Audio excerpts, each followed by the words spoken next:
Kita nak raikan pula soalan berikutnya daripada Kak Ju Zabidi. Assalamualaikum Ustaz Andai. Wassalamualaikum warahmatullahi.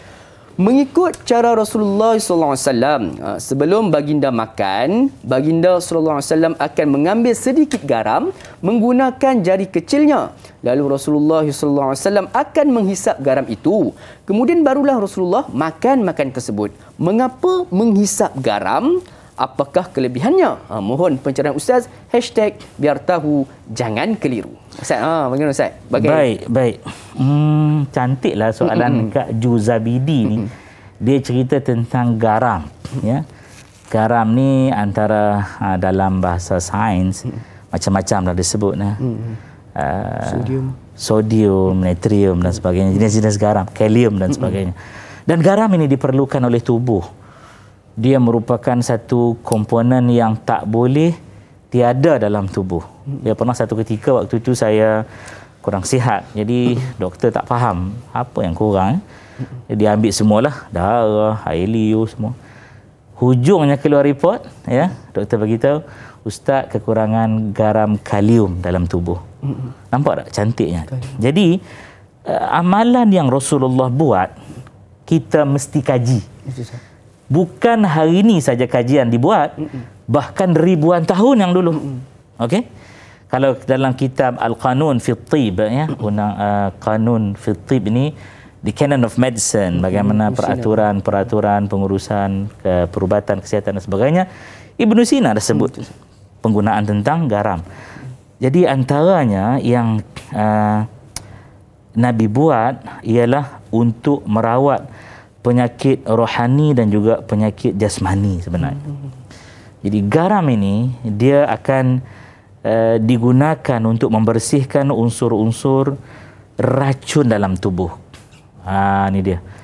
Dan saya nak beritahu satu benda dalam keadaan kita, na'udzubillahi min zalik, nak buka sempadan semua ni, nak jadi endemik dah ni. Antara benda yang paling bagus amalannya ialah berkumur dengan garam. Ya. Kerana hadirin rahimakumullah, berkumur dengan garam itu boleh menghilangkan segala benda-benda yang disebut kuman yang berada di tekak kita. Bahkan kita disuruh juga berintisyar dan boleh gunakan air garam. Ini pesanan saya kepada semua untuk tujuan kita beribadah sekaligus menjaga kesihatan kita.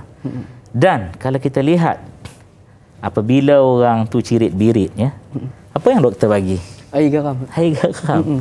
Air garam, ya, dia menjadi pengganti elektrolit badan yang telah pun dikeluarkan dari tubuh. Dan garam ni juga digunakan untuk merawat histamin ataupun kegatalan. Jadi saya nak isytihar, saya bukan doktor perubatan, bukan ahli nutrisi, saya seorang mubaligh. Tapi saya sungguh-sungguh nak mendalami dan tak pernah rasa diri pandai, rasa bodoh manjang.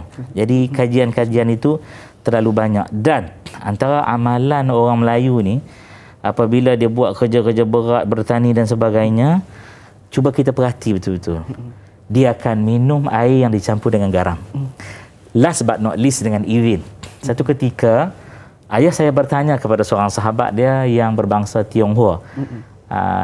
Nama dia Uncle Hawk, kami panggil Ahok dekat kampung. Dia kata, aku nak anak aku malam-malam boleh berjaga malam, boleh qiyamul lail, boleh baca buku, waktu tu sangat segar. Tapi aku tengok anak aku asyik mengantuk aja manja. Dia kata, Jap, mudahan ibu ayah saya menonton. Dia kata, hang ambil ayak kopi tu bancuh, bubuh garam. Ayah saya buat. Saya minum kopi apa payah masin satu macam ni. Dia kata, ni Ahok, Pakcik Hawk bagi petua. Masya Allah, tabarakallah. Saya yang ni belum buat kajian khusus. Segar sehingga pergi sekolah. Petang balik dan boleh kita bermuamalah dengan kehidupan kita tu tanpa ada rasa lesu dan sebagainya. Ini garam yang saya minta maaf ambil masa panjang sikit untuk jawab kerana terlalu banyak fungsi dia. Jadi kita jangan ingat garam tu semata-mata garam makanan tu. Dia ada banyak lagi yang disebut sodium, natrium, kalium dan sebagainya, tadi potasium dan sebagainya. Wallahu a'lam.